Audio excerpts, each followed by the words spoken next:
안녕하세요. 사연 읽어주는 남예입니다. 오늘도 와주셔서 감사드리며 오늘의 사연 시작하겠습니다. 안녕하세요. 저는 고모들에게 통쾌한 복수를 한 30대 남성입니다. 사실 복수는 바라지도 않았고 살면서 마주치는 일이나 없었으면 했는데 살다 보니 이런 일도 있네요. 모든 일이 일단락된 후 엄마가 저를 불러 이 이야기를 이곳에 보내보면 어떠냐고 물으시더라고요. 평소에 자주 듣던 사연 채널인데 그동안 듣기만 하다가 본인 이야기를 여러분들과 나누고 싶다고 하시면서요. 그래서 이렇게 엄마의 이야기이기도 하고 우리 가족의 이야기이기도 한 사연을 여러분들께 들려드리고자 합니다. 아버지는 1남 3녀 중 막내로 태어나 귀하게 자랐습니다. 손이 귀한 종갓집은 아니었는데 아버지 혼자 남자라 집안 어른들의 사랑을 독차지했다고 해요. 장손이라 귀염을 받았던 거라면 그 아버지의 아들인 저도 그만한 사랑을 받았겠죠. 하지만 친가에서 아낌없는 지원과 사랑을 받았던 사람은 아버지뿐으로 모든 문제의 시작은 그곳에 있었어요. 옳게! 옳게! 아니 희재 이건 그새 어딜 간 거야? 우리 종민이 먹을 죽 좀 끓이라니까. 아까 언니가 모진 소리 했다고 어디 처박혀서 울고 있나 보지. 내가 무슨 모진 소리를 했다고 해? 하도 굼뜨게 굴길래 답답하게 굴지 말고 빠릿빠릿하게 움직이라고 한 게 모진 소리야? 언니가 언제 그렇게 이야기했어? 굼벵이도 너 같은 것보단 빠르겠다. 그래서 사람 구실이나 하고 살겠냐 했잖아. 하도 답답하게 구니까 그런 말이 나왔나 보지. 그렇다고 시킨 일도 하지 않고 가버렸단 말이야. 우리 종민이 약 먹어야 되는데. 귀한 대접받고 자란 아버지와 다르게 상대적으로 구박받고 편애받았다는 고모들은 아버지가 결혼하자 기다렸다는 듯이 어머니에게 복수하듯 못살게 굴었어요.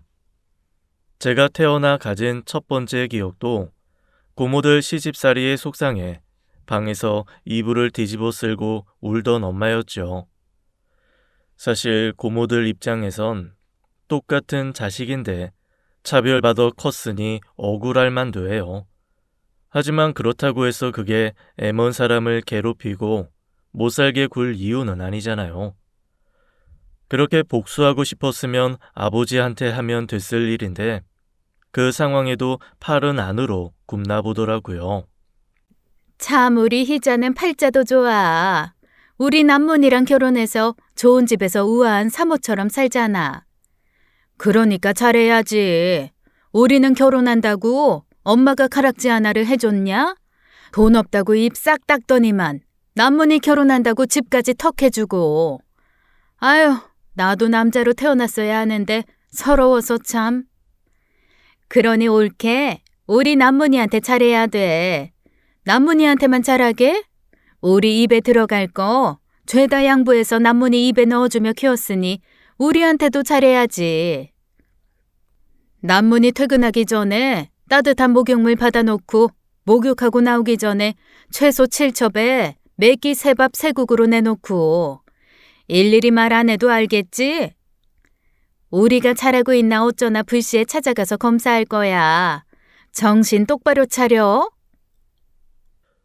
그건 그냥 하는 말이 아니었습니다. 고모들은 엄마 입을 빌려 말하자면 정말 시도 때도 없이 찾아왔다고 해요. 이른 아침부터 찾아와 흐트러진 모습을 보였다며 자다 일어난 엄마의 꼴을 나무라질 않나 돌아가면서 저녁 시간대에 찾아와 반찬이 짜네 고기 싱겁다고 별별 트집을 다 잡았죠. 그도 모자라 심지어 잠자리 할 때 아버지를 위해 어떻게 해야 하는지 훈수 두기까지 하고요. 시집 오기 전에는 신우가 셋이라 하니 주변에서 좀 힘들겠다고 만류하기도 했다더라고요. 하지만 시집 오기 전에는 아버지가 엄마에게 어찌나 잘했는지 신우 셋이 힘들게 해도 아버지가 있어 걱정 없다고 생각했던 거예요. 하지만 결혼 후 아버지는 어머니가 잡힌 고기라고 생각했는지 자기 누나들이 그렇게 대놓고 괴롭히고 못 살게 구는데도 한 번을 어머니 편을 들지 않더랍니다. 여보, 이건 정말 너무하잖아. 지금 어머님의 새형님이 돌아가면서 주에 4번은 찾아오는데 이게 같이 사는 거랑 뭐가 달라? 나 아주 피가 마를 것 같다고. 그 정도로 사람 피가 마르면 이 세상 여자들 다 죽었게? 와서 밥 한 끼 먹는 거 가지고 이혼하는 누나들이 나 잘 사나 보고 싶어 오는데 그럼 매정하게 오지 말라 그래? 이 집을 누가 해줬는데? 형님들은 당신 한 끼라도 제대로 안 먹일까봐 눈에 불을 켜고 와서 검사하면서 왜 자기 남편의 자식들 밥상은 나 몰라라 하고 우리 집에 오는 거래? 그리고 이 집 아버님 돌아가시기 전에 당신 앞으로 해준 거라며. 집 해준 건 아버님인데 왜 생색은 형님들이 내는데. 누나들이 나한테 양보하고 살았으니 이 집에 대한 지분도 좀 있는 거지. 형제끼리 그 정도 이해도 못 해주냐? 그러니까 왜 그걸 나보고만 이해하라고 하느냐고. 당신이 좀 말려봐. 내가 아예 찾아오지 말라고는 안 할게. 일주일에 한두 번이어도 미치겠는데 연락도 없이 매주 4-5번씩 오는 게 정상이야?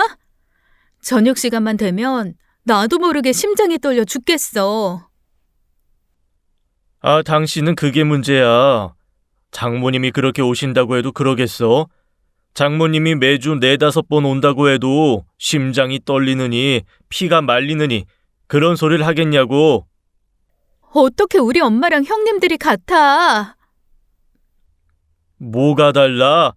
아주 그냥 시누이라고 눈에 불을 켜고 덤벼드는 꼴이라니. 마음 그렇게 쓰는 거 아니야. 어디 남한테 돈 안 벌리고 이만한 집에서 살게 해줬으면 눈 딱 감고 싫어도 해야지.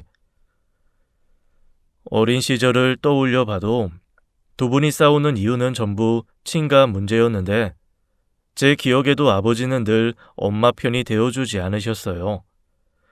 자기도 양심이 있어 그랬는진 모르겠지만 고모들에게 늘 미안한 마음을 가지고 있었고 그 미안한 마음을 엄마가 대신 보상해 주었으면 하는 것이 보이더라고요. 그뿐만이 아니었습니다. 고모들은 큰 돈이 필요할 때마다 늘 아버지를 찾았고 아버지는 큰 고민 없이 엄마와 상의도 하지 않고 그 돈을 내어주었어요. 거절하라고 했잖아. 큰형님 우리 돈 300 빌려달래서 가져간 게 불과 반년 전이야.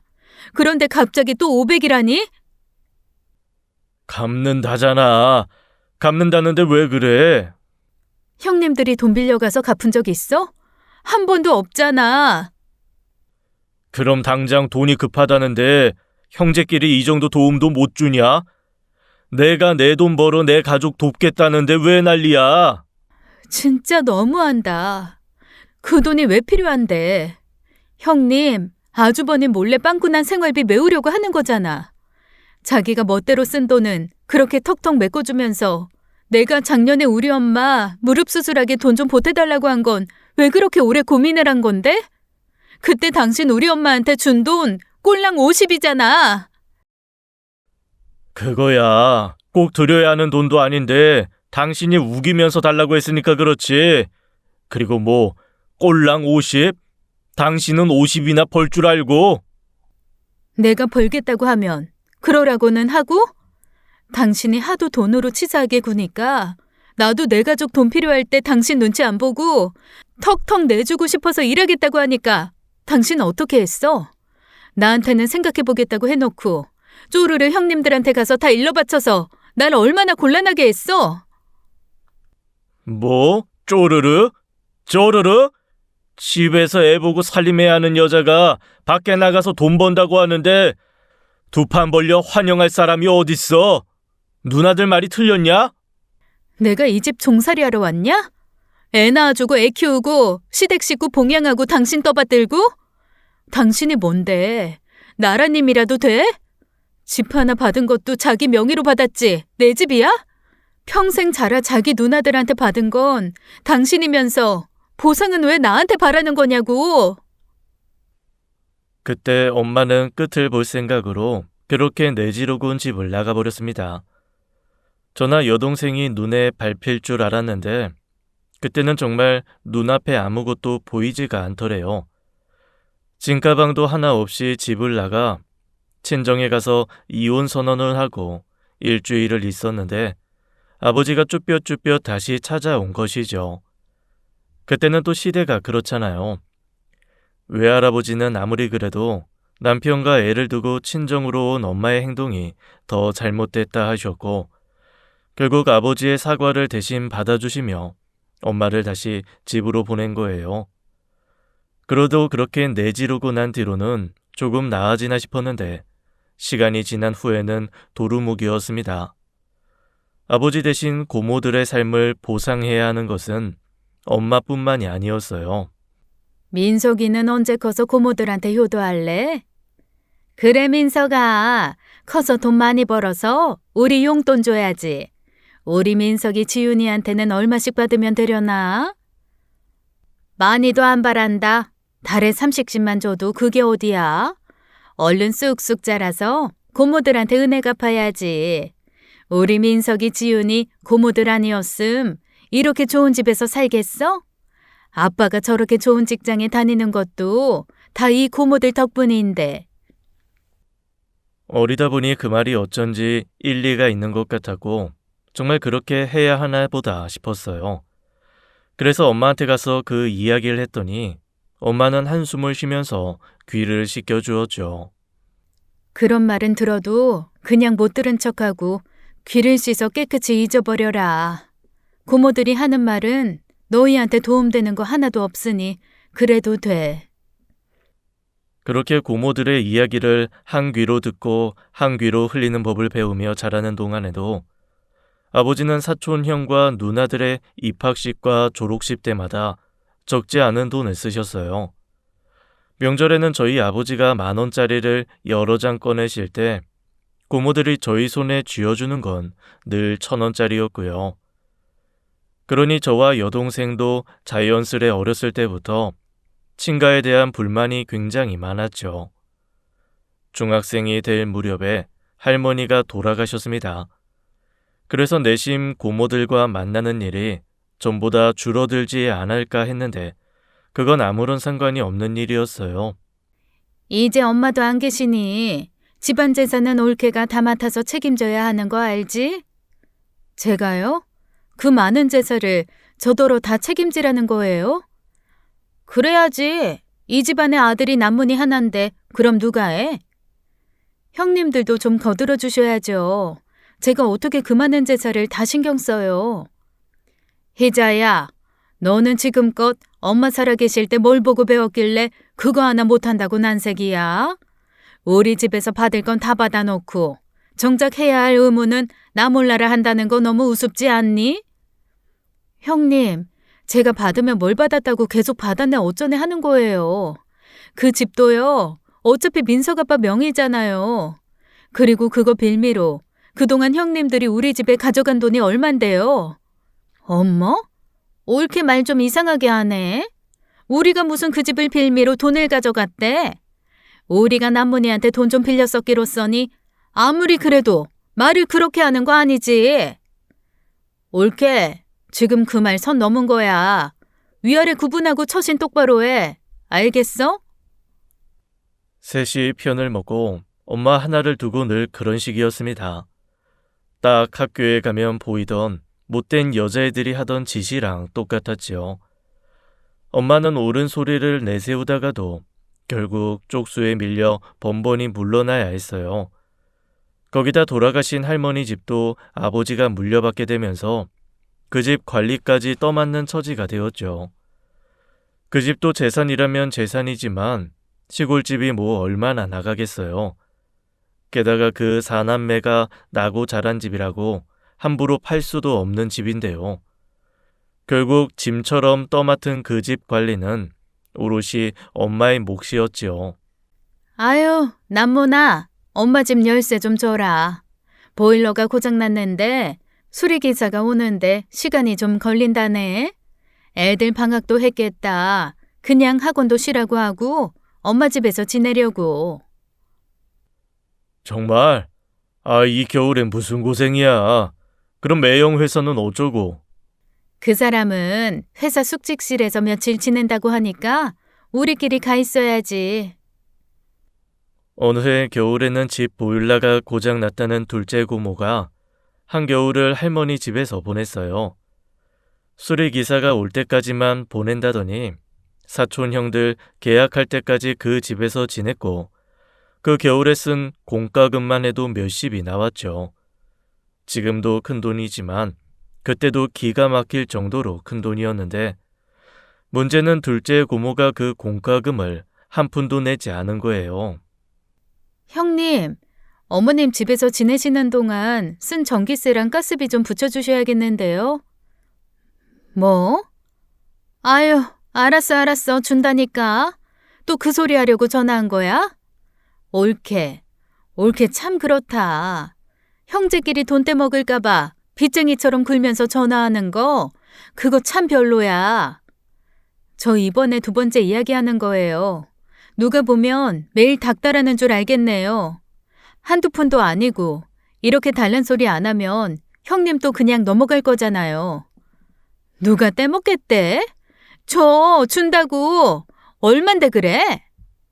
모두 다 합쳐서 34만 4,580원이요. 일단 제가 냈으니까 민석 아빠 계좌로 넣어주세요. 알았어.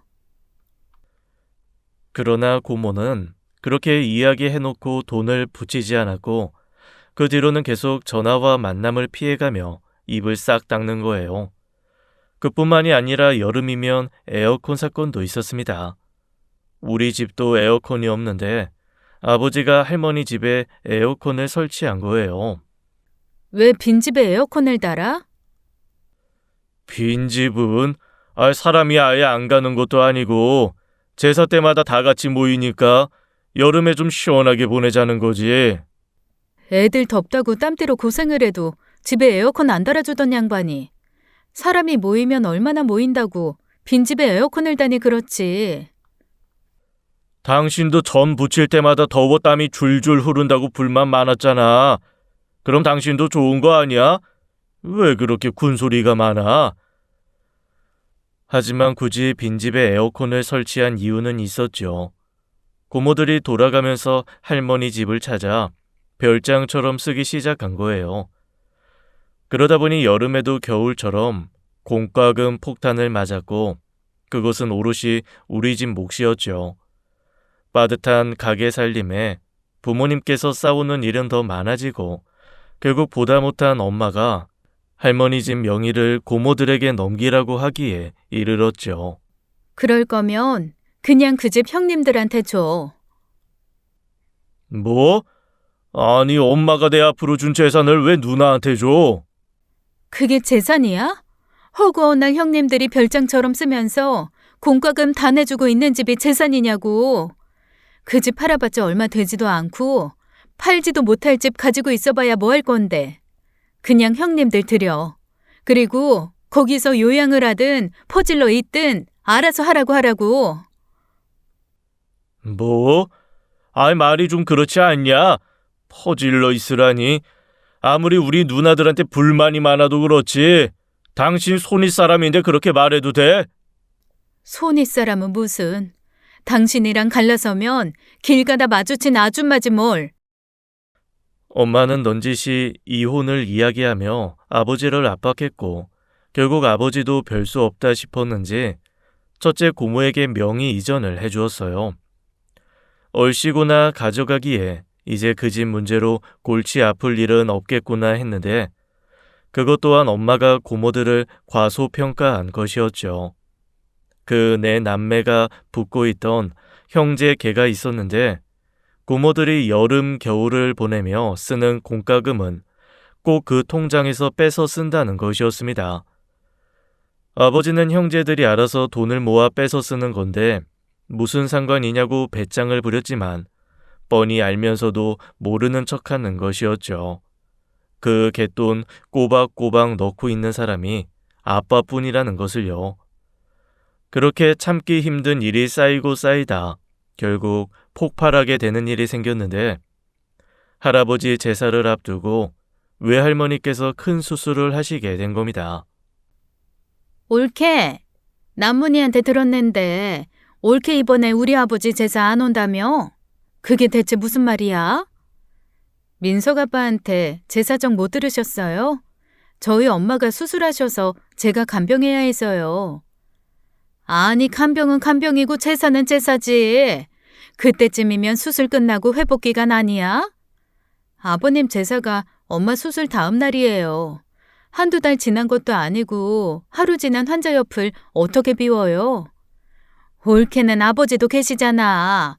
아버지 보고 지키라고 하면 되지 굳이 올케가 있어야 돼? 큰 수술이고 아버지보다 딸인 제가 곁에 있어 주시길 바라셔서요. 저도 그게 마음이 편하고요. 어쨌거나 이번 아버님 제사는 형님들이 알아서 하셔야 할 것 같네요. 아니, 그게 아니지, 동서. 지금 내 말 무슨 말인지 못 알아먹겠어? 내가 이렇게까지 이야기했으면 생각이 짧았다. 잠시 아버지께 어머니 맡기고 제사 준비하겠다 그래야 하는 거 아니야? 왜 그래? 못 배워먹은 사람처럼. 네? 형님, 다른 문제도 아니고 저희 엄마 암수술 때문에 그러는 건데 그렇게까지 하셔야겠어요? 안 그래도 수술 앞두고 심란해서 속 시끄러운 사람한테 이미 돌아가신 분 제사 문제로 힘들게 해야겠냐고요. 아무리 그래도 며느리 돌이라는 게 있지 어떻게 된 게 며느리가 시아버지 제사에 빠져? 잔말 말고 와. 안 오기만 해봐 아주. 제가 그 날을 기억하는 이유는 엄마가 그 전화를 끊고 한참을 우셨기 때문입니다. 어찌나 서럽게 우시던지 옆에 저와 여동생이 있는데도 이불에 얼굴을 파묻고 어깨까지 들썩이면서 꺽꺽 우시더라고요. 외할머니가 암 선고를 받으신 이후 마음고생이 심했는데 그 얘기를 듣고 서름이 복받쳤던 모양이에요. 그 모습을 보고 저도 화가 많이 났었고 고모들에 대한 분노가 말도 못하게 컸습니다. 그때 할아버지 제사에 간 것은 아빠뿐이었습니다. 엄마는 무사히 수술을 끝낸 외할머니 곁을 지켰고 저희를 챙기시려 잠깐 집에 오셨어요. 그런데 어떻게 알았는지 고모들이 갑자기 집에 쳐들어왔고 오자마자 다짜고짜 무섭게 따지고 들었죠. 올케, 내가 뭐라 그랬어? 안 오기만 해보라고 가만두지 않겠다고 했어 안 했어? 희자 너 그러는 거 아니다. 얼굴도 못 본 아버지라지만 그래도 네 남편 아버지인데 어떻게 제사를 안 챙겨? 참 우리 아빠도 불쌍하다. 이것도 며느리라고 제사밥도 제대로 못 챙겨 드실 거라고 상상이나 했겠어? 진짜 너무들 하시네요. 제가 없으면 아버님 제사상 차려드릴 자식이 없어요? 제가 없으면 딸이든 아들이든 마음 가는 사람이 나서서 하면 될 일이지. 저 때문에 돌아가신 분 밥 한 끼 못 먹어서 서럽다고 여기까지 쫓아와서 사람 잡는 거 너무 웃기지 않아요? 당신 그만해. 잘한 것도 없으면서 그냥 조용히 있어. 뭘 조용히 있어? 당신이야말로 그러는 거 아니야. 우리 엄마 암 수술한다는데 들여다보지도 않고 전화 한 통이면 다야? 당신이 사위라고 하는 게 뭐가 있어? 조용히 안 해? 어딜 감히 남편한테 바락바락 소리를 쳐? 너 항상 이러니? 항상 남문이한테 그렇게 소리치면서 할 말 다 하고 살았어? 네, 하고 살아야죠. 형님 같은 분이 셋이나 되는데 안 하고 살면 속 터져서 어디 버티겠어요? 형님들도 그러는 거 아니에요. 사람이 어떻게 사람 탈을 쓰고 이런 상황에까지 와서 자기 집안 안 챙겼다고 사람을 잡아요. 해도 정도가 있죠. 야, 너 말 다 했어? 이게 뚫린 입이라고 어디서 시누이한테 바락바락 대들어? 이게 진짜? 아, 진짜 그만 좀 하세요. 저는 그 상황을 도저히 두고 볼 수가 없었습니다. 고등학생이면 알만한 거 다 알 나이였고 그때 아버지와 고모들이 하는 행동이 얼마나 어른답지 못하고 수준 떨어지는 행동인지 잘 알고 있었어요. 무엇보다 엄마에게 힘이 되어주지 못하고 고모 편에 선 아버지에게 큰 실망을 했고, 저까지 가만히 있으면 어머니는 누구의 지지도 받지 못한 채 외로운 싸움을 해야 한다는 생각이 들었죠. 어머? 우민석, 너 지금 그 눈빛 뭐야? 나가세요. 당장 이 집에서 나가라고요. 야, 너 좀 컸다고 반항이냐? 어디 어른들 일에 함부로 끼어들어? 참나, 그래도 자식이라고 지 엄마 편드는 것 좀 봐. 엄마가 이 모양이니 자식도 예의 범절이라는 걸 몰라서 위아래 구분 못하고 저러지. 오민석, 어른들 일에 끼어들지 말고 들어가. 저도 알 거 다 알아요. 고모들 하는 짓이 얼마나 유치하고 못됐는 줄 알아요. 우리 학교에서도 고모 같은 행동하는 여자애들 죄다 학교 폭력으로 처벌받는다고요. 지금 고모들 행동이 그 여자애들이랑 다를 거 하나도 없거든요. 우민식, 이게 진짜 아빠가 가만히 있으니까 말이면 단 줄 알아. 얼른 들어가. 그래, 가장이 나서야 집안의 기강이 바로 서지. 안 들어가요. 대체 아버지한테 가족은 누구예요? 우리예요, 고모들이에요.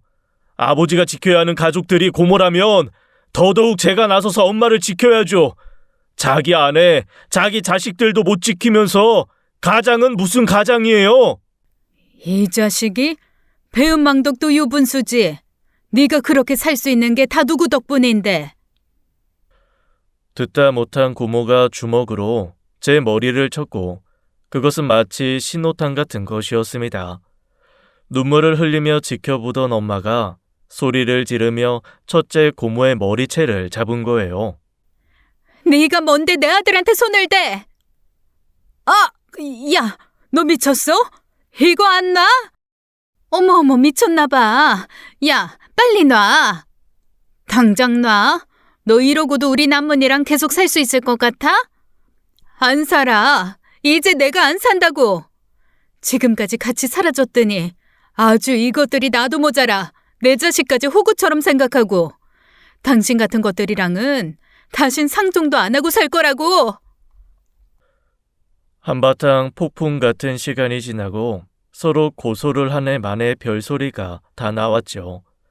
고모가 먼저 손찌검을 한 엄마에게 고소를 하겠다고 해서 저도 나서서 제 머리를 먼저 친 고모를 아동학대로 고소하겠다고 맞붙었죠. 제가 그렇게 나오니 당황해서 자기들끼리 열불을 내더니만 두고 보자면서 가버렸어요. 모두들 가고 나서야 뒤에 빠져있던 아버지가 엄마에게 큰 소리를 쳤죠. 잘한다, 잘해. 신우랑 머리채나 잡고 싸우고. 당신 대체 생각이 있냐 없냐? 누나들 저러는 게 뭐 하루 이틀이야? 그걸 못 참아 애들처럼 치고받고 싸워? 입 다물어. 뭐? 뭐야? 지금 당신 나한테 하는 소리야? 이게 보자 하니까? 똑같이 머리채 잡혀서 몇 가닥 남지도 않은 머리카락 다 뽑아버리기 전에 입 다물라고. 뭐? 아이, 민석 엄마. 더는 못 살아.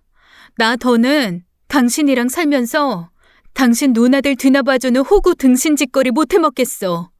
그러니까 이혼해. 뭐? 이혼? 이혼이라니? 절대 안 돼! 안 되긴 뭐가 안 돼. 내가 알아봤는데 이거 충분히 이혼 사유 된다고 했어. 특히 당신이 형님들과 내 사이에서 처신 똑바로 못했으니 따져볼 것도 없이 이혼 사유가 돼. 서로 귀찮게 하지 말고 끝낼 거면 빨리 끝내자. 그렇게 엄마는 결연한 표정으로 진짜 이혼 선택을 했고, 절대 이혼은 안 된다는 아버지의 고집을 꺾겠다고 이혼 소송까지 하게 된 거예요. 그러나 이혼 과정은 쉽지는 않았습니다.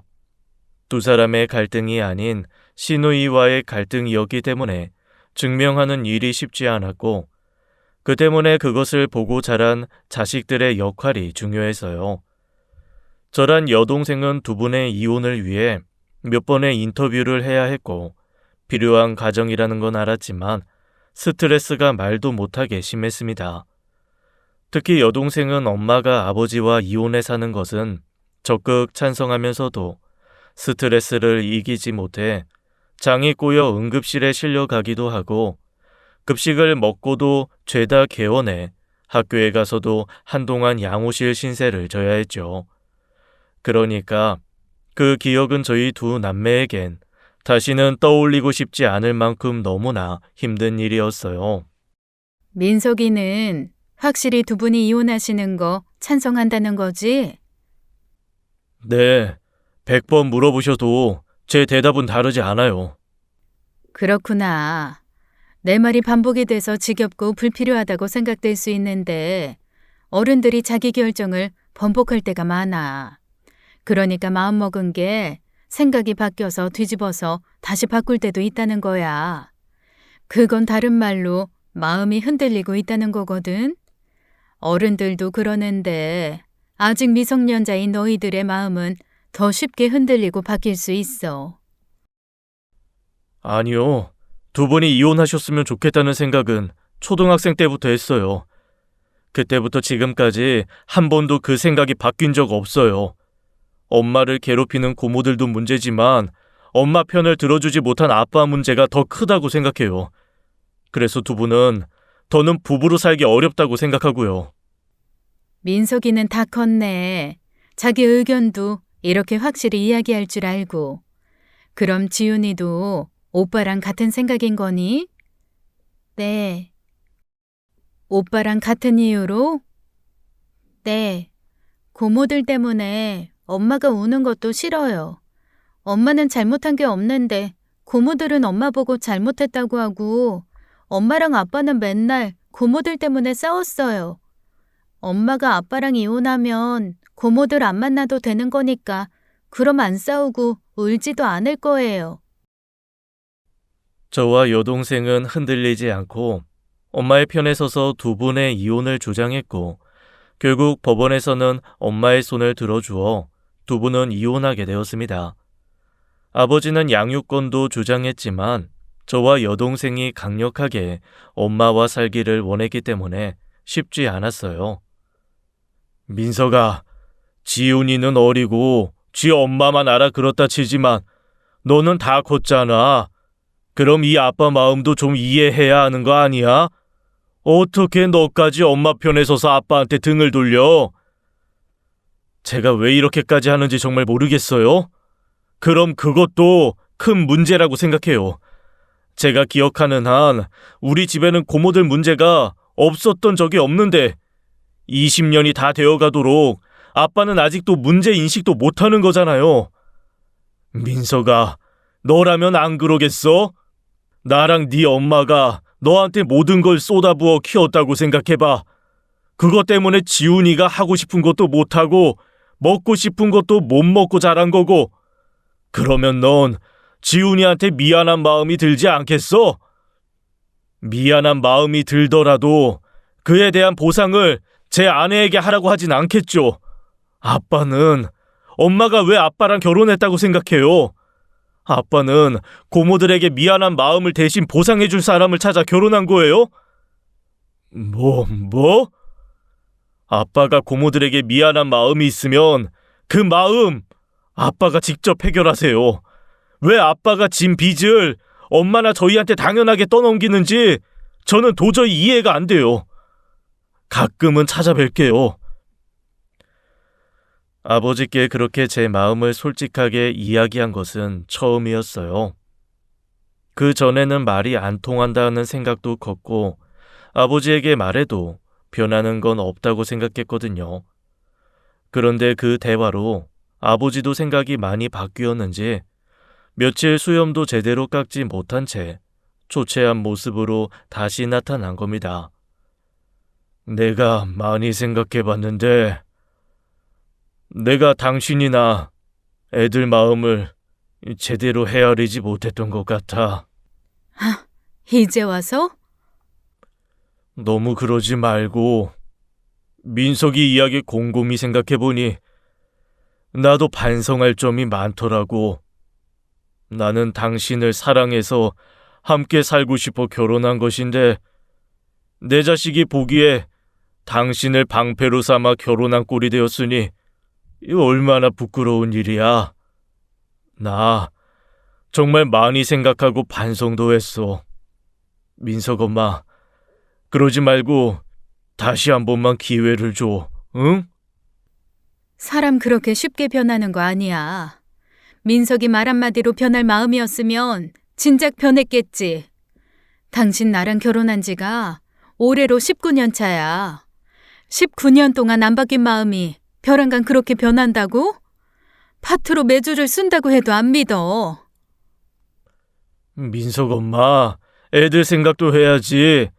그래도 내가 멀쩡히 살아있는데 아빠 없이 애들을 키운다는 거야. 있으나 마나 하는 아빠 없는 게 나아. 내가 좀 참았어? 내가 어떻게 내린 결단인데 당신 그 말 한마디에 홀라당 넘어갈 것 같아? 민석 엄마, 제발 좀, 응? 그럼 당신은 당신 누나들이랑 연 끊고 살 수 있겠어? 뭐? 아유, 어떻게 그래? 당신만 안 만나면 되는 거잖아. 그래도 가족이고 누나들이 그동안 나 때문에. 됐어. 그놈의 누나들이 나 때문에. 어휴, 그 지긋지긋한 소리 듣기 싫어서 이혼했는데 또 그 소리야? 당신은 평생 그 누나들 그늘에서 못 벗어날 거야. 자기들이 당신 때문에 피해를 봤음 또 얼마나 봤다고. 머리가 좋아서 갈 수 있던 대학을 못 간 것도 아니고 재산 그까짓 거 그렇게 아까우면 당신 분할받은 재산 사남매가 똑같이 나눠 가지면 되겠네. 민석 엄마, 그러지 말고. 됐다니까? 당신 누나들이랑 연 딱 끊고 남처럼 살 거 아니면 입도 뻥끗하지 마. 내 생각 바뀌는 일 절대 없을 거니까. 알았어?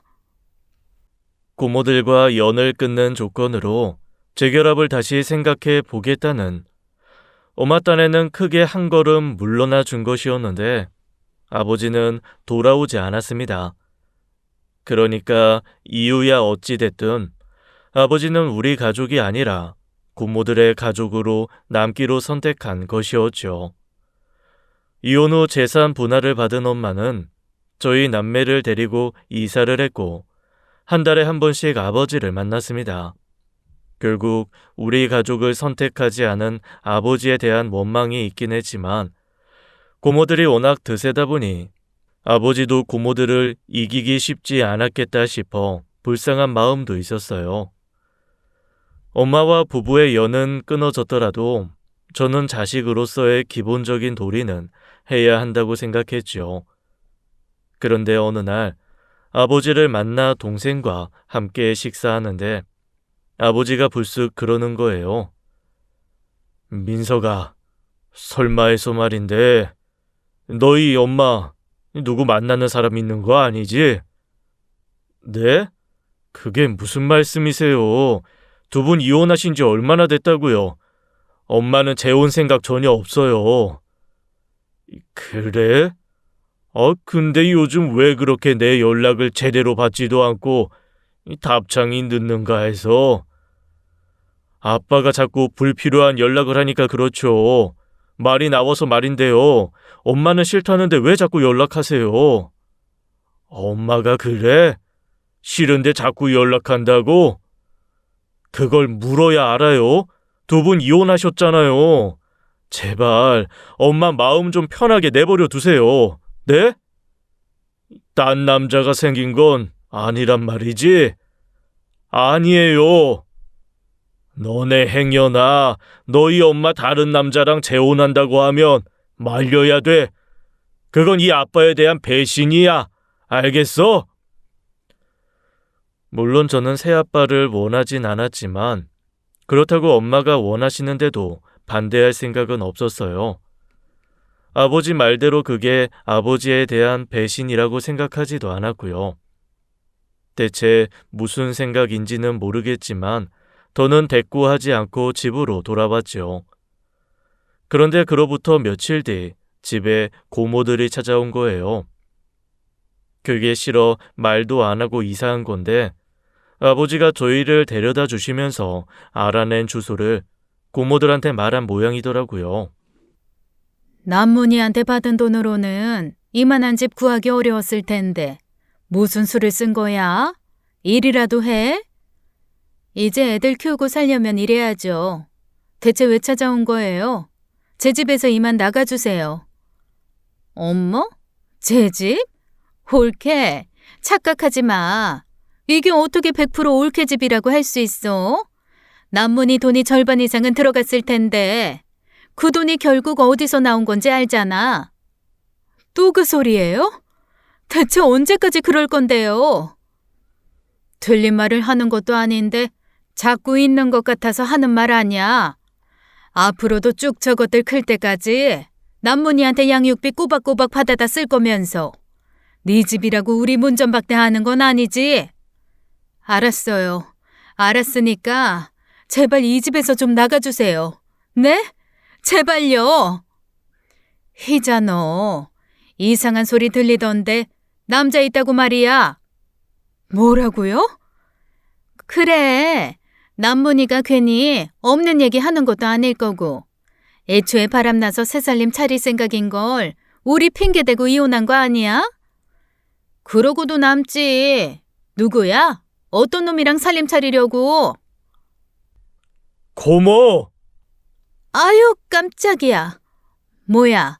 민석이 너는 고3이면서 왜 집에 있는데? 학원 안 가? 나가세요. 다들 당장 이 집에서 나가주시라고요. 네가 뭔데 나가라 말아야? 우민석, 너 잘 생각해. 니네 엄마 재혼하면 너네들 바로 찬밥 신세야. 알어? 너네 엄마가 남자에 빠져서 새살림이라도 차리면 너네들이 안중에라도 있을 것 같아? 결국 나중에 우리한테 밥이나 제대로 얻어먹으려면 줄 잘 서야 돼. 아 진짜 우명희 씨 노망 났어요? 이른 나이에 치매라도 걸렸나? 왜 이렇게 사지분간 못하고 헛소리야 헛소리가. 뭐야? 야 윤희자! 뭐 우명희? 이게 미쳤나? 진짜 다들 정도껏 해요. 정도껏. 미친 게 누군데 누구 보고 미쳤다고. 다시 한 번만 더 내 집에 멋대로 들어와서 나랑 애들 모욕하면 가만히 있지 않을 거예요. 눈꽃만큼 남은 아량으로 하는 소리니까 어디 어떻게 나올지 궁금하면 또 오세요. 정말 별꼴이다 별꼴이야. 그래놓고 남문이한테 양육비는 꼬박꼬박 받아다 지 새끼 입에 꾸역꾸역 쳐넣겠지. 그딴 돈 필요 없으니까 안 줘도 돼요. 고모들이 생색내는 아빠 돈으로 먹고 살 생각 없고 그 돈으로 대학 갈 생각도 없으니까. 뭐? 이 자식이? 야, 네 엄마는 그렇다 치지만 너는 그래선 안 되지. 그래도 너도 네 아버지 자식인데 감히 천륜을 저버리겠다 이거야? 이건 뭐 쌍놈의 자식도 아니고 안 되겠네 진짜. 결국 여기 고모들 오게 한 것도 아빠잖아요. 엄마한테 남자가 생겼느니 어쨌느니 그딴 소리를 짓거린 것도 아빠고요. 내가 애들 아빠한테 양육비 받아 쓰는 게 그렇게 아까울 것 같으면 그까짓 거 안 받으면 그만이에요. 나도 일하고 있고 애들 충분히 먹여 살릴 수 있어요. 끝까지 자기 자식 지킬 생각하지 않는 사람이 아빠라고 할 수도 없죠. 그렇게 한바탕 폭풍이 몰아닥친 후 사라진 자리에서 엄마는 허탈하게 멍하게 앉아 있었습니다. 고모들만 보면 사시 나무 떨듯 두려워해 방에 숨어있던 여동생이 나와 엄마를 안아주었죠. 그 어떤 말도 필요 없었습니다. 우리는 서로를 꼭 끌어 안아주었고 아마 한 마음이었을 거예요. 그렇게 돌아간 고모들이 아빠에게 무슨 소리를 했는지 모르겠지만 아빠는 그 뒤로 정말로 양육비도 끊어버렸습니다. 엄마는 차라리 잘 됐다고 했고 외가의 도움을 받아 시작한 일에 더 몰두했어요. 저도 가게의 보탬이 되기 위해 19살 때부터 아르바이트를 시작했죠.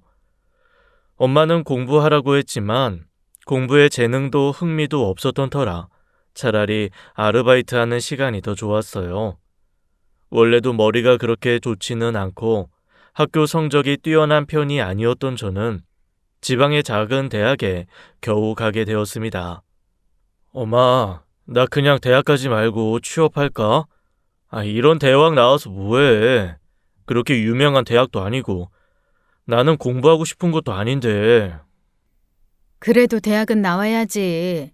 공사장 잡부 일을 하더라도 대학은 나와야 돼. 그리고 이혼해서 애들 데리고 나왔으면서 대학도 못 보냈단 소리 듣고 싶지 않고.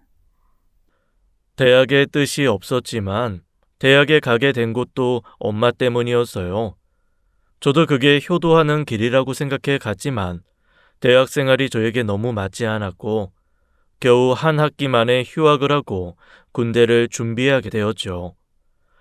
그런데 어떻게 알았는지 돌아와 잠시 아르바이트를 하는 식당에 둘째 고모와 사촌 형이 찾아온 겁니다. 네가 간 대학이 어디라더라? 우리나라에 그런 대학도 있었니? 왜 오셨어요? 식당에 왜 오긴? 밥 먹으러 왔지. 근데 먹으나 마나 맛은 없을 것 같네. 무슨 데? 이름 없는 지방대 나온 애가 해준 밥이 뭐 얼마나 맛있겠니? 어머? 상민아, 얘 표정 좀 봐. 농담이야, 농담. 민서가 그러지 말고 나중에 내 밑으로 들어와 일이나 해. 형이 기가 막힌 사업 아이템을 가지고 있는데 졸업하면 회사 하나 차릴 거거든. 그러니 너무 걱정 마라. 대학이 전부는 아니잖아. 그날 제 처지를 두고 빈정대는 두 사람의 행동에 화가 나기도 했지만 더 분했던 건 제가 그들의 태도에 반박할 준비가 되어 있지 않다는 것이었어요. 저는 잘난 구석이 하나도 없었고 미래의 비전도 없고 꿈도 뭣도 없었으니까요. 그저 다시는 만나는 일이 없기를 바랄 뿐이었습니다. 그때까지만 해도 이름 없는 대학에 재능도 없는 제가 그래도 서울권 대학에 나와 사업가라는 꿈을 가진 사촌형을 능가할 수 있을 거란 생각을 못했으니까요. 그런데 하늘은 저 같은 사람에게도 기회를 주었고 그건 지금 생각해도 신의 한 수라고밖에 생각할 수밖에 없는 굉장한 기회였어요. 민서가, 너 월급 꽤 모았던데 계획이 있어? 나가서 엄마 좀 드리고 월세 보증금 쓰려고요. 그거 얼마나 된다고? 조금이라도 남겨서 비트코인 사둬라. 비트코인이요? 그게 뭔데요? 인생 역전 카드. 나는 그게 네 인생을 완전히 바꾸어 놓을 거라고 확신해. 어차피 얼마 안 되는 돈 없는 셈 치고 눈 딱 감고 내 말대로 투자해봐. 집안도 잘 살지만 어렸을 때부터 투자 공부도 많이 해 경제 쪽으로는 눈이 훤히 트인 군대 선임의 권유였죠. 근데 그게 정말 말이 안 될 만큼의 수익이 된 겁니다. 로또는 아무것도 아닐 정도로 가만히 앉아 투자한 돈으로 100억에 가까운 돈이 절로 들어온 거지요. 사놓고도 선임 말대로 꾹꾹 참고 모른 채 하며 놓고 그동안 이 일 저 일 가리지 않고 될 수 있는 대로 살다 30대에 느닷없이 건물주가 된 거예요. 저도 안 믿기는데 가상화폐에 대한 지식이 없는 엄마는 오죽했겠냐고요. 아니, 대체 뭘 했길래 돈이 그렇게나 불어난단 말이야? 이제 눈에 보이지 않는 돈도 돈의 가치를 갖게 된다는 거야. 엄마, 이제 고생 안 해도 돼. 평생 엄마 하고 싶은 것만 하면서 놀아도 돼. 내가 다 책임질게. 이제 엄마도 지윤이도 평생 부잣집 사모님처럼 살아도 돼. 아휴, 이게 다 무슨 소린지 모르겠다, 민서가. 어떻게 그 돈이 그렇게 큰 돈이 된단 말이야? 저는 엄마와 여동생에게 집 한 채씩 사주고 선임의 조언에 따라 주식과 코인에 재투자를 했어요. 직접 해보고 수익을 내다 보니 공부가 필요하다는 생각이 들었고 그때부터 닥치는 대로 투자 공부를 하기 시작했죠. 그렇게 사업가들과 어울리면서 AI 기반으로 하는 프로그램 개발자와 손을 잡아 사업도 시작했고 그야말로 승승장구 인생의 황금기라고도 할 수 있는 나날을 보내고 있었죠. 그런데 제가 회사를 차렸다는 소식을 어떻게 알았는지 둘째 고모가 저를 찾아온 거예요. 이른이 다 되는 나이였는데도 기세가 대단하더라고요. 살다 보면 별일이 다 있다더니 네가 회사를 다 차렸다며? 듣자 하니 꽤 잘 나간다던데. 네, 그러지 말고 상민이 좀 갖다 써라. 네? 상민이가 그래도 서울에서 알아주는 대학 나왔고 컴퓨터로 하는 것도 잘한다.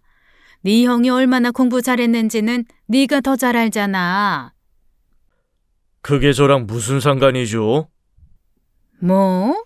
왜 상관이 없어? 네 사촌 형이고 우리 덕에 네가 잘 살고 있으면 보답해야 하는 게 사람된 도리가 아니겠냐? 고모, 제가 고모 덕에 잘 살고 있다고요? 그래, 이게 다 네 고모들이 너네 아빠한테 하나도 남김없이 양보한 결과 아니겠어? 그러니 네가 태어났고 이만한 호사를 누리고 살지. 네가 무슨 수를 써서 그만한 회사를 일궜는지 모르겠지만 결국 그 기본 바탕에는 우리의 희생과 노력도 있었다는 거야. 또 그 소리예요? 지겹지도 않아요? 그 대단한 희생 보답받고 싶으면 저 말고 아빠한테 가서 받으세요. 대체 어떻게 알고 이렇게 찾아오는지 모르겠지만 시덥잖은 일로 저 찾아오지 마시고요. 형한테는 할 일 없음 공사장 잡부라도 해보라고 하세요. 해보니 하루라도 젊었을 때 해야 할 만하더라고요. 뭐야? 야, 우민석! 그렇게 쏘아붙이고 돌아오는 길에 얼마나 통쾌했는지요. 가상화폐로 인생 역전했을 때만큼이나 짜릿하더라고요. 그런데 사람은 쉽게 변하지 않잖아요. 두 분이 이혼한 지도 10년이 훌쩍 넘었는데 아버지도 고모들도 변한 건 하나도 없었습니다. 제 회사로 고모들이 몰려온 것은 그로부터 며칠 뒤 일이었어요. 둘밖에 없어서 왜 둘인가 했더니 소식도 없이 셋째 고모는 몇 해 전에 돌아가셨더라고요. 민석아, 네 아버지 혼자 사는 거 알고 있니? 모르죠. 연락도 안 하고 지낸 아버지 사정을 제가 어떻게 알아요? 그러니 말이다. 자식이라는 놈이 지 아버지가 어떻게 지내는지 관심도 없이 나 몰라라. 아유, 이래서 자식 새끼 낳아봤자 소용없다지. 늙은 너네 아버지 언제까지 저대로 둘 거야. 이제 정년퇴직해서 벌이도 없는 네 아버지 이제 네가 거둬야 하지 않겠어? 제가 왜요? 뭐? 야, 이 싸가지 없는 거사. 네 아버지야. 널 낳아준 사람이라고. 그런데 나 몰라라 하겠다는 거야? 저 싫다고 간 아버지를 제가 왜요? 네가 아무리 싫어도 아버지는 아버지다. 남문이가 너희 남매를 부모된 도리로 잘 키웠던 것처럼 너도 늙은 아버지를 부양할 의무가 있어. 너 그렇게 나오면 우리 법대로 나올 수밖에 없다. 응? 고모들 말만 듣고 양육비도 끊어버리고 그 후로 연락 한 번 안 한 아버지를요. 알아서들 하세요. 법으로 하시든 뭐로 하시든 알아서 하시고 제발 좀 찾아오지 마세요. 그렇게 한가해요? 그렇게 내쫓듯이 몰아낸 지 또 며칠 후에는 아버지까지 대동하고 찾아왔더라고요. 그날은 엄마를 모시고 함께 백화점 가기로 한 날이라 공교롭게도 모두가 모인 자리가 되어버렸죠. 보자마자 난처하단 생각을 했는데 다시 보니 잘됐다 싶기도 했습니다. 그동안 제가 고급 미용실에 피부 관리실 회원권을 끊어줘서 그런지 엄마는 제 나이처럼 보이지 않고 곱게 나이가 드셨거든요. 그에 비해 고모들은 성질도 못돼서 얼굴에 심술보가 가득한 게 아무리 나이가 이때도 배로 더 늙어 보였고요. 함께 서 있는 걸 보니 제가 참 효도했다 그 생각까지 들 정도였죠. 아이 다 당신 몰라보겠네. 10년이면 강산도 변할 시간인데 몰라볼 법도 하지. 당신도 몰라보겠네. 60대면 한창인데 왜 그렇게 늙었어? 옳게, 혼자지? 왜요? 두 사람 언제까지 그러고 살 거야? 이제 이만하면 됐으니까 다시 합칠 때도 됐지 않어? 그게 무슨 말 같지도 않은 소리예요, 우명희 씨.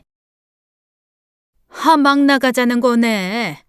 하여튼 애미가 저러니 자식 새끼가 저 모양이지. 여지껏 혼자 살았음.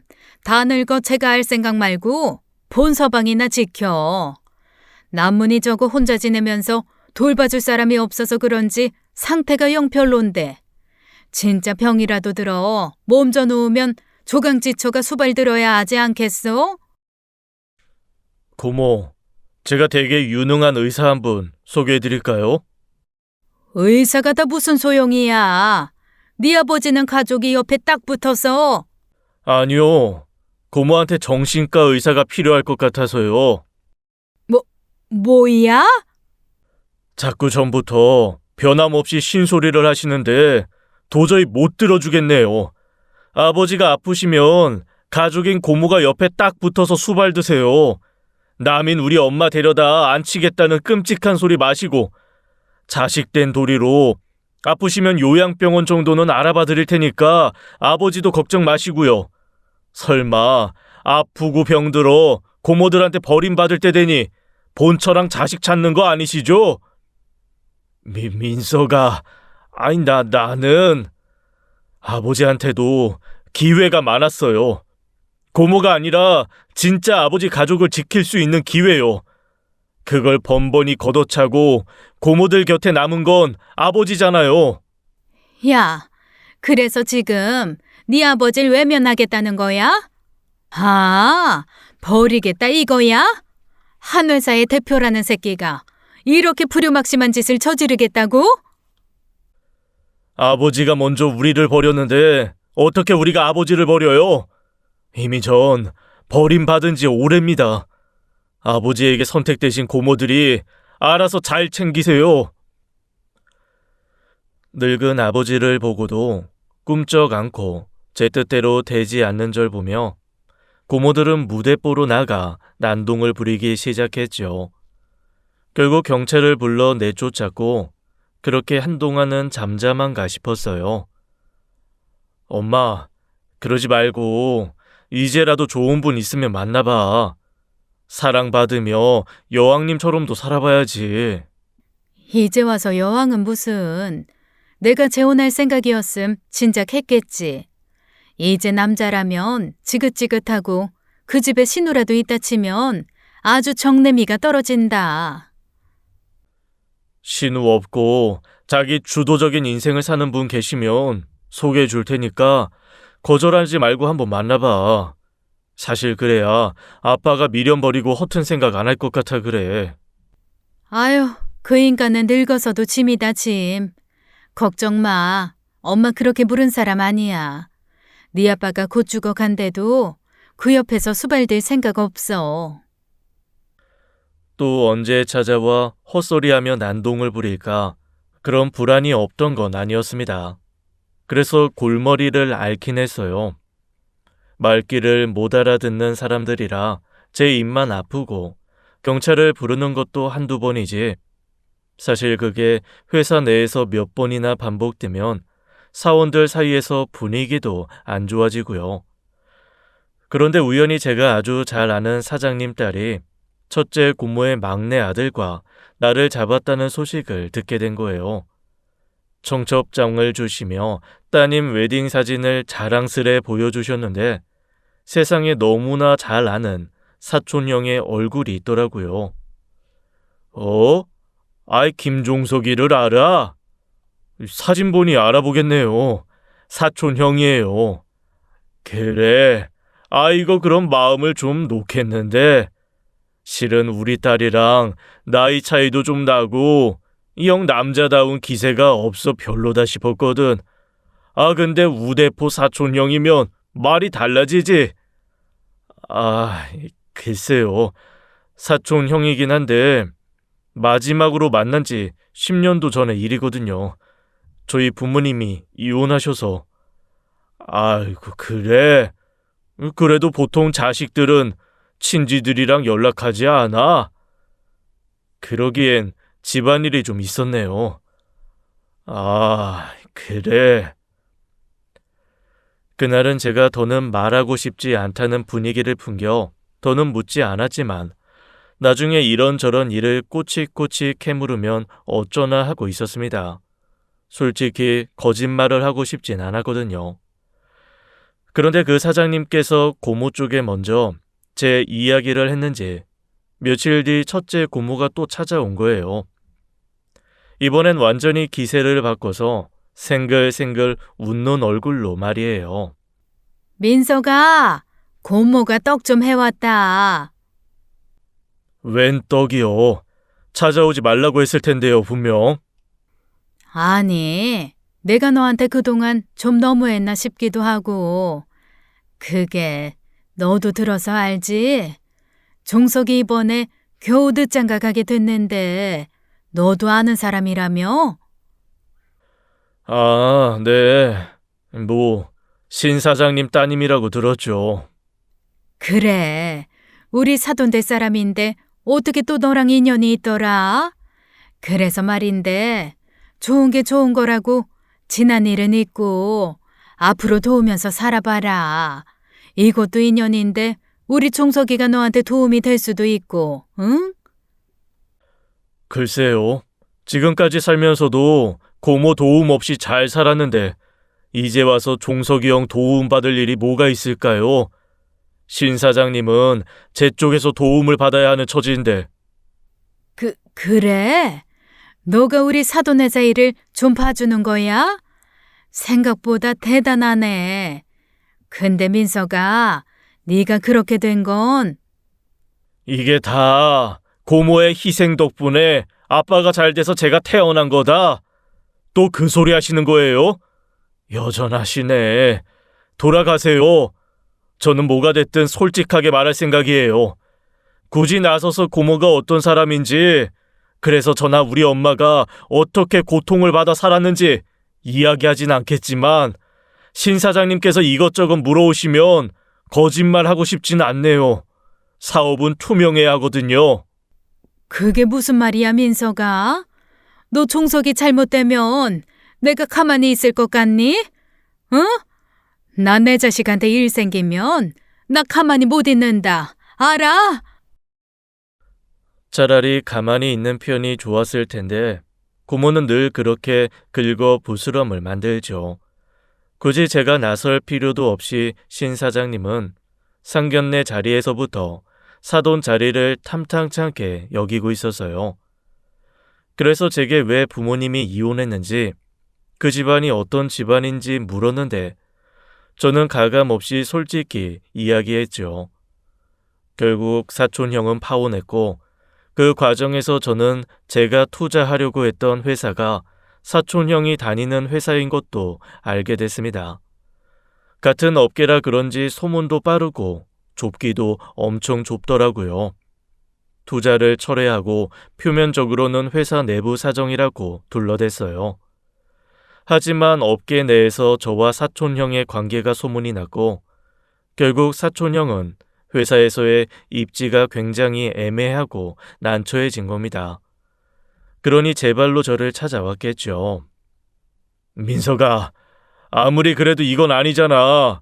내가 파혼당한 것도 모자라 회사에서도 나가야 하게 생겼어. 대체 나한테 왜 그러냐, 어? 우리 엄마가 유난스럽게 군 것도 맞지만 우린 나쁘지 않았잖아. 왜 나한테까지 그래? 굳이 형을 꼭 집어 그런 건 아닌데 일이 그렇게 됐네. 나도 유감이야. 민서가, 어떻게 할까? 내가 뭐든 해볼게. 우리 엄마 보고 와서 무릎이라도 꿇고 사과하라고 해? 외숙모한테 못되게 군 거 사과하라고 하면 다시 투자하겠다고 할 거야? 사과도 때가 있지. 이제 와서 고모 사과 받고 싶은 생각 없어. 그리고 그게 어떻게 진심이겠어? 다 형 살리겠다고 하는 짓일 텐데. 민서가, 아이, 그럼 어쩌라고. 다 지난 일 가지고 왜 그러는 건데.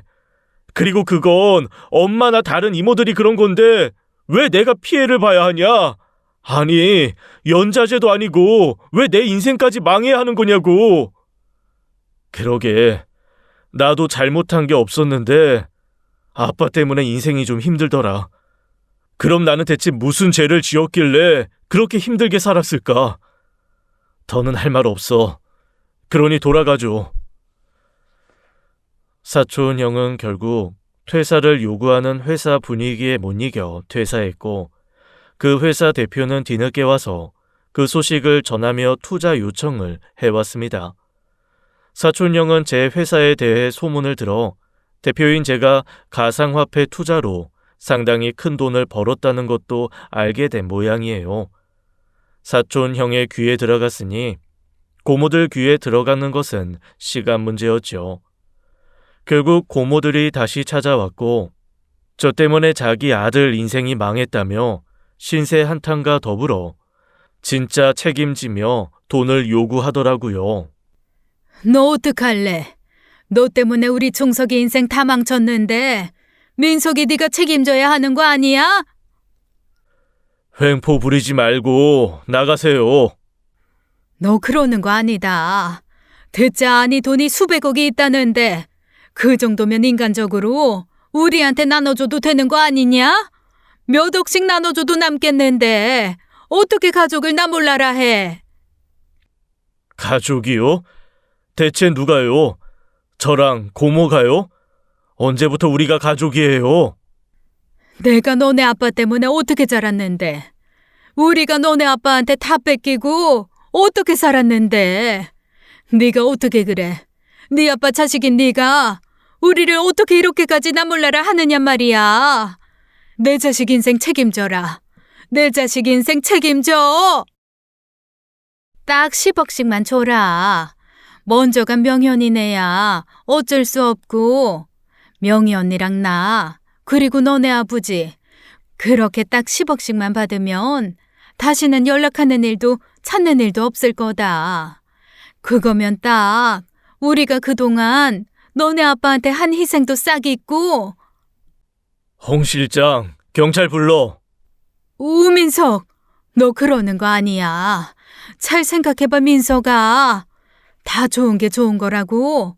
네가 아무리 싫다 하지만 우리는 네 고모다. 네 아버지가 데리고 있는 사람, 응? 너 그러는 거 아니야, 응? 결국 고모들은 출동한 경찰에 끌려 나갔죠. 그러면서도 포기하지 않고 늙은 아버지를 버린 대표라느니, 고모들 재산 빼앗아 호의호식한다느니, 사촌형이 그렇게 양보를 해줬는데 파혼시켰다느니, 인간의 탈을 쓴 짐승이라니 아주 별의별 소리를 다 했죠. 돈이 있다는 것을 안 이상 무슨 짓이든 할 것 같아 저는 그 전에 명예훼손과 모욕죄로 두 분을 모두 고소했습니다. 일흔이 다 되어가는 나이에 버린 조카한테 고소를 당했으니 자기들 생각에는 얼마나 억울하고 분한 일이겠어요. 법적인 처벌을 받는다고 해서 고모들이 반성하거나 변할 거라고 생각하진 않습니다. 사람은 그렇게 쉽게 변하지 않거든요. 제가 큰 돈을 얻지 못했더라면 이렇게 통쾌한 복수를 할 기회도 없었을 거예요. 그래서 매 순간 하늘에 감사하며 비슷한 고통을 가진 분들을 위해 후원을 시작했어요. 누구보다도 엄마가 굉장히 좋아하셨죠. 결국엔 선이 승리한다고 하지요. 시간을 버티는 것이 힘들고 버겁지만 버티면 반드시 웃는 날이 올 것이라고 생각합니다. 그러니 여러분들도 힘내세요. 지금까지 사연 읽어주는 남녀였습니다. 끝까지 함께 해주신 여러분 감사드리며 저희는 다음 사연으로 돌아올게요. 감사합니다.